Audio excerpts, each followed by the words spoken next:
Marami ang nagtatanong ngayon sa katotohanan tungkol sa issue ng pagsampa ng kaso ni Carlo Aquino laban sa dating partner na si Trina Candasa na may kinalaman sa visitation rights. Ayon sa mga balita, nakita si Carlo Aquino sa Quezon City Regional Trial Court noong isang araw kasamang anak na si Mithi. Isang litrato ang ipinakita ng isa sa mga staff ng DZRH at nireport din ng Philstar.com. Makikita sa photo na bit-bit ni Carlo ang anak na si Mithi at daladala nga ito sa nasabing korte. Maraming netizens tuloy ang nagtanong na bakit kailangan pang isama ni Carlo ang anak sa nasabing lugar. Ayon sa mga report, matagal nang nagsampa ng kaso si Carlo Aquino. Pero nalungkot naman si OG Diaz dahil bakit daw kailangang sampahan ng kaso ang magulang ng anak ni Carlo gayong maayos naman na nanay si Trina. Nilinaw din ni OG Diaz na imbitado si Carlo at ang family nito sa nakaraang third birthday ni Mithi pero hindi nagpunta ang nasabing pamilya pati na rin ang aktor.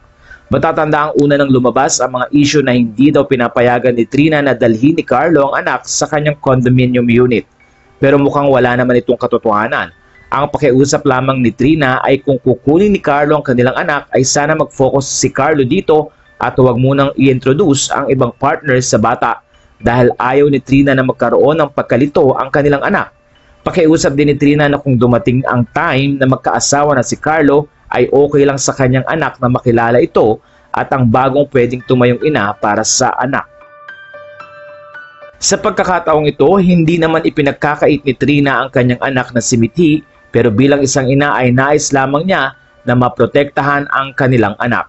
Open naman di umano si Carlo na pumunta sa kanilang kondo at makipagbanding kay Mithi. Pero tila may ibang gusto din na paraan si Carlo kung paano niya aalagaan ang kanyang anak. Hindi din maaari na magsalita si Trina tungkol sa kaso.